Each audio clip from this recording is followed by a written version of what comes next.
Hi everyone and welcome to Club 5 episode 19 of Rolling in the Isles, an FM22 British Isles Journeyman series with me, the United City FM. Welcome along. So, since you and I were last together, it's been a bit of a mixed bag. First half of our time between the two episodes was pretty good actually, a couple of wins and a draw. Then it went slightly awry, a couple of losses recently, including a big one to Man City in the FA Cup, which we've now gone out of. Can we get back on track and properly push for a top 10 finish in this particular season of the Premier League? Let's find out.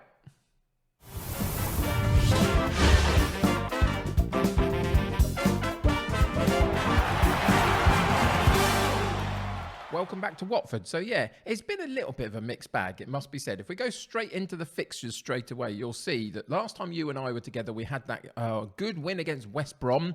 We followed it up with a win in the FA Cup against Brighton, a win in the Premier League against Burnley, and then a decent Southampton 1-1 draw. And I thought, this is going pretty well. And then the wheels came off a little bit. West Ham and Wolves, we played both of those and lost 1-0 to each of them, unfortunately. Got a good 2-2 draw against Chelsea in the Premier League, and then got absolutely tonked by Man City in the FA Cup, unfortunately, 6-1 in the last game out. So that's going to have dented confidence and morale just a little bit.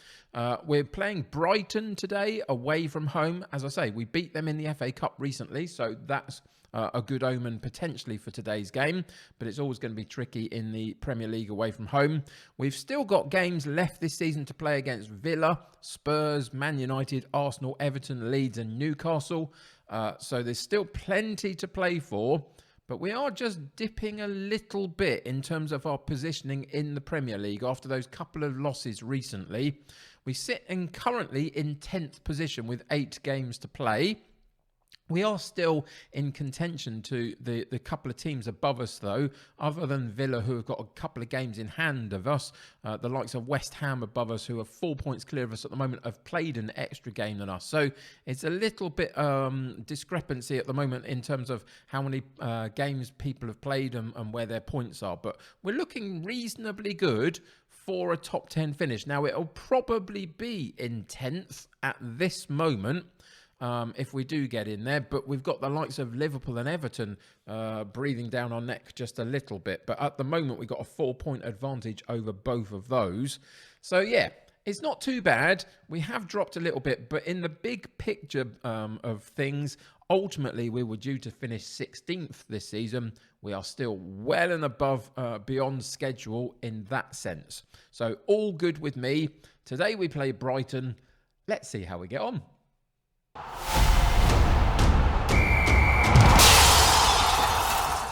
So we do have 1 or 2 personnel issues, nothing too bad, really. We've got a couple of players that are off playing with their under-23 international teams just at the moment. They'll be back soon enough.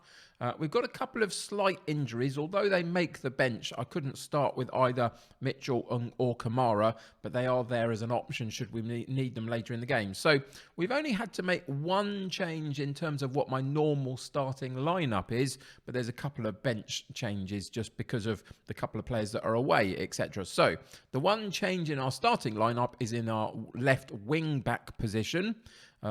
We've had to drop Mitchell down to the bench just because of his little bit of a knock. Fowlon comes in for him today. Other than that, everybody else is fit and healthy, raring to go. So for the game against Brighton, away from home in the Premier League, we go in with Bursic in goal, Mendes at right back, a central defensive partnership of Rodrigo and Omar Bamadeli. We've got Fowlon on the left wing back role, a central midfield of Lucelio, Mosquera and Vieira. On the right, we've got Omer. On the left, we've got George, and up top, we've got Scarlett, with 9 players on the bench, all ready and raring to go to have an impact should we need them. So let's get into today's game and see what happens.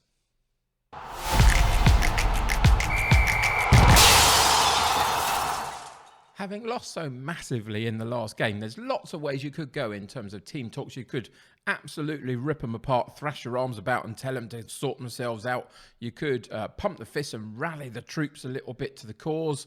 I'm going to go a slightly different route. I'm going to go the outstretched arms route and just try and bring up the morale a little bit, calm the players down a little bit, and just give them a little bit of confidence, hopefully. So we're going to go with just go out there, relax, play your natural game. The result will come. But in the outstretched arm, what's it called?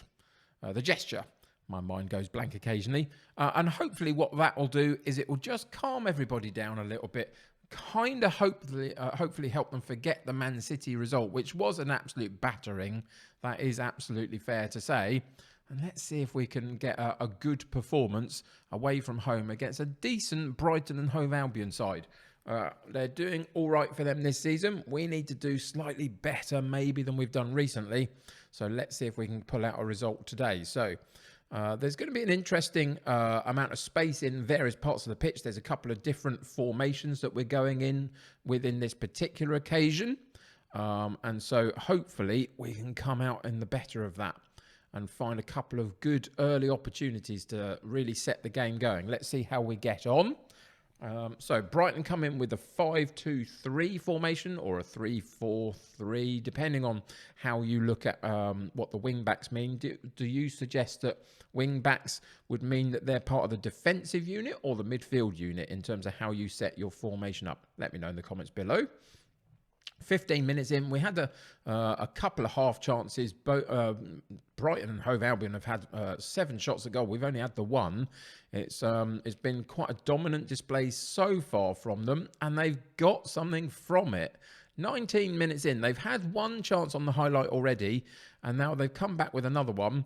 And eventually the cross comes in off of this throw-in. They play it about on this right-hand side just a little bit, get some space, which is really good play. Basuma puts the ball over to the far post and a good looping header back.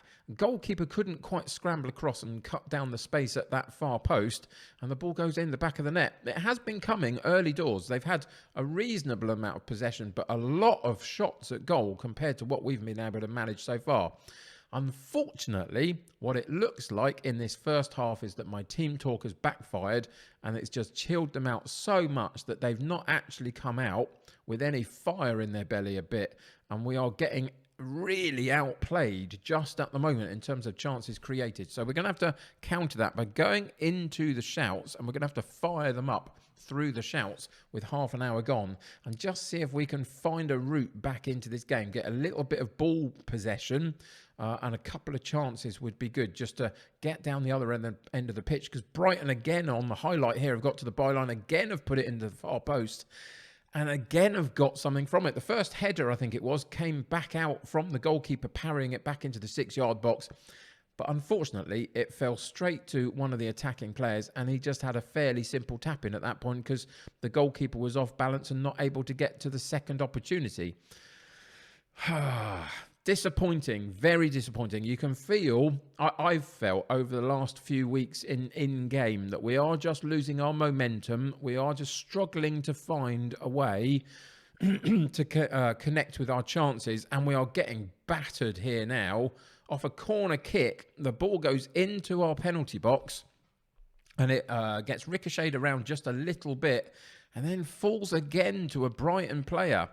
And it's Basuma this time that just from the top of the 6-yard box gets to smash the ball in the back of the net, and nobody can do much about it. We're going to let this run through till half-time, and then we're going to absolutely read them the riot act, change a couple of things around and see what we can do in this second half. But the game is kind of gone. 3-0 down already.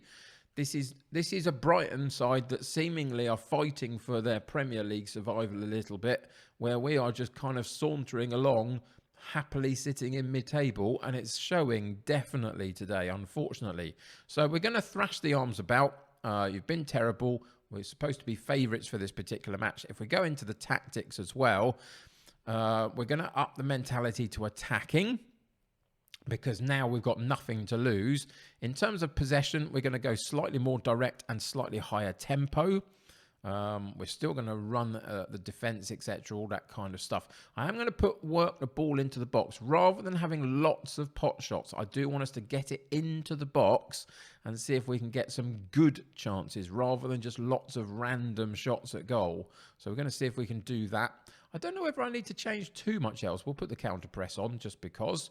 Other than that, I think we're just going to play as we are and hope that in this second half, the players can just find another gear.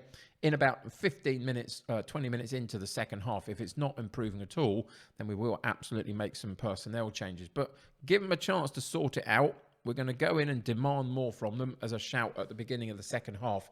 Now all I want is to be competitive. They've had 19 shots at goal and we've had 1. It speaks volumes, and we've picked up an injury as well.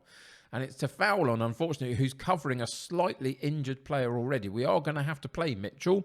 He's pretty much our only option down there, really. But he is coming back from a bit of a fitness issue himself. So we've got to be a bit protective of him if and when we can. Excuse me. But with half an hour to go, I mean, this game has been gone for about the last half an hour in game already. So nothing has changed in that sense, unfortunately. And it's disappointing that nothing has changed. We are sitting at 66 minutes on the clock, and we've now had 2 shots at goal compared to their 22.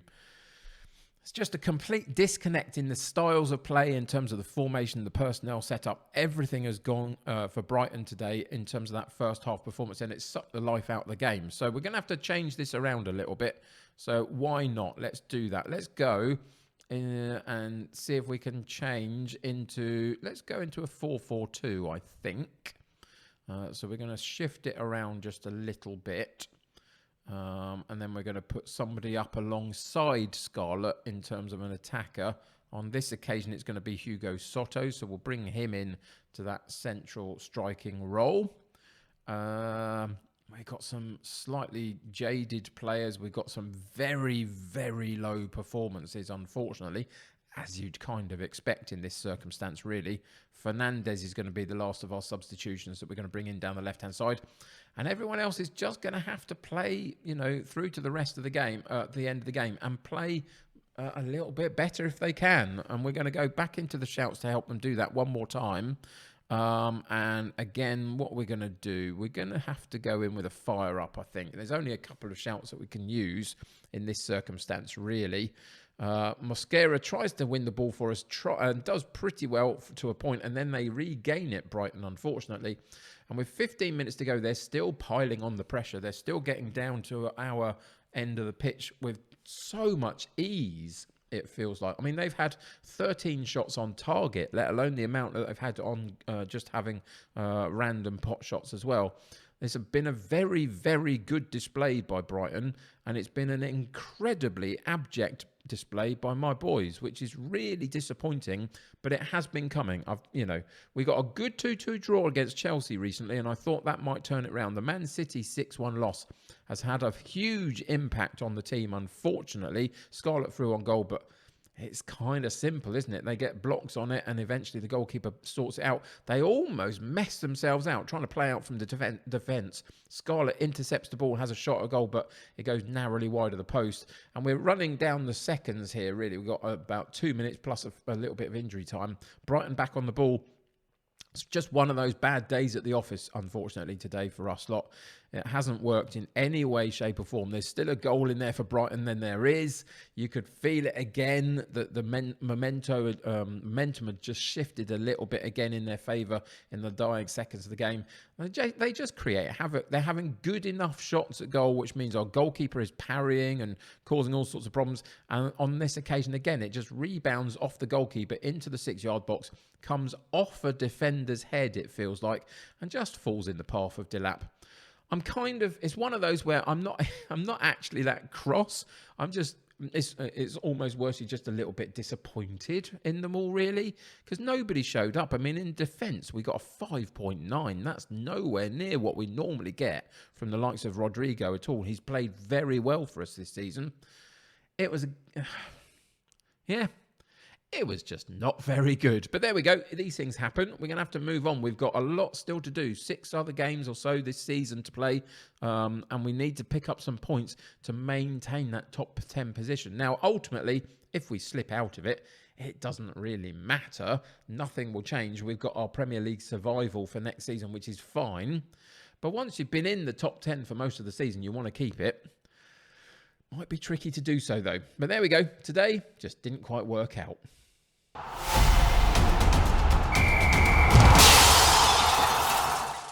There is a real danger that this could go from pretty bad just at the moment in terms of current form to an awful lot worse. In the next 4 games, we've got Villa, Spurs, Man United and Arsenal. Everton after that. It's a tricky run when you're in the kind of form that we're in. 2 back-to-back losses and 10 goals conceded between the 2. Now, granted, one of them was against Man City in the Cup. They're sitting second in the league. But even so, at this point in the season, when we've done so well to be in the top 10, it's an incredibly frustrating moment, really, to see the team just suffering a little bit and falling away towards the back end of the season. Unfortunate, but at the moment, that's what it is. It hasn't affected our 10th place spot just at the moment. We've still got a bit of a lead over the teams below us, which is good. In terms of, that's not the button I wanted to press at all. Let's go into the schedule. That's the button I wanted to press. And we'll just see. We've gone through patches like this through the season. The early season form was excellent. We had a real big blip through November and December. Picked it back up again January, February. Did really well. And March has been absolutely awful. 4 losses and 1 draw in a couple of different competitions. So what will April hold for us? A very, very tricky run of fixtures. We are going to come back at the end of the season, basically. Now, we've got half a dozen matches to play. We're going to play them through and play Newcastle on the last day of the season. There's not much more that I can do this season. We've got the team that we've got. We've got the setup that we've got, playing in the way that we've got to get us into the top 10 so far. We're going to carry on doing it and hope that somewhere in the next couple of games we can get a little bit of a surprise result that maybe just boosts the momentum and morale a little bit in the team just to get us through to the end of the season. Whatever happens, it's been a very, very good season. I just really hope that at this point it doesn't continue, this last month of form, continue through the remainder of the season and just end us on a bit of a downer, because we've been brilliant in a lot of ways this season and far exceeded expectations. But that's going to basically do it for today. It's not the situation that I really want us to be in. A couple of months ago in-game, we were sort of up in and around the bottom section of that European title scene. We're not really there anymore. And we just now really, really have to work hard to get back to winning some form of football matches and get a few more points on the board just to cement this top 10 finish if we can. But there we go.